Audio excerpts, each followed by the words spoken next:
এটা আমাদের অনেক পুরানো একটা ঘর, মাটির তৈরি, সম্পূর্ণ মাটির তৈরি ঘর, প্রায় 70-80 বছর আগের পুরনো।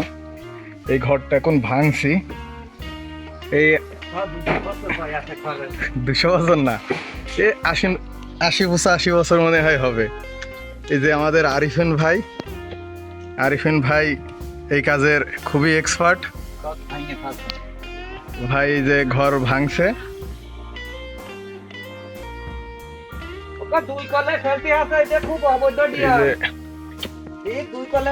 এই দেওয়াল পুরোটা মাটির তৈরি। এই মাটির দেওয়াল হইলেও খুবই শক্ত। আজ প্রায় 80-85 বছর এই ঘর এইভাবে শুধু মাটি দিয়ে তৈরি, এই ঘর এইভাবেই রয়েছে। আর এই দেওয়ালগুলা কতটা পুরু একটু দেখাই। এই যে প্রায় মাটির 2 ফুট, প্রায় 1.5 ফুটের বেশি পুরু এক একটা দেওয়াল ছিল। 1.5 ফুটের উপরে পুরু, শুধু মাটি দিয়ে, কাদা দিয়ে। আগে নাকি এটাকে বলতো কি কাদা বলতো ভাই? এটার পাখির কাদা। হ্যাঁ, খুবই শক্ত, তাই না? শক্ত, এই যে খুবই শক্ত। ইটের চাইতে শক্ত না? হ্যাঁ এটা থেকে শক্ত। এই যে ভাঙতেই লাগে না, ইট ভাঙতেই লাগে না। না। আর এই যে এই দেওয়ালগুলো এইভাবে ফাইটে গেছিল বলে এখন এই ঘরটা ভেঙে ফেলা আছে।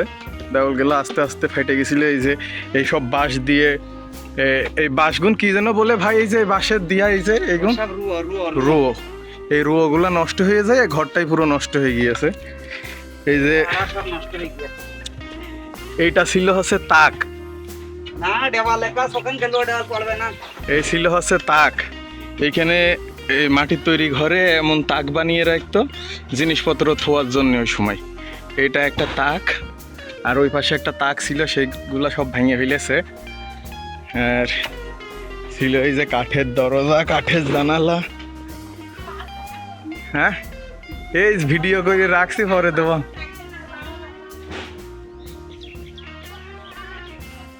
মাটির ঘর এটাই শেষ ঘর আমাদের পাড়ায়, মনে হয় মাটির ঘর এটাই শেষ হয়ে গেল, আর নেই। এই যে এক একটা দেওয়াল, এই দেখেন কতটা পুরু, প্রায় 2 ফুটের কাছাকাছি পুরু এক একটা দেওয়াল, পুরোটা মাটির তৈরি। এর ওজন অনেক। এই এক একটা, এই যে এই সাইজের এক একটা ওজন 2 মণ 3 মণের উপরে, এত ভারী।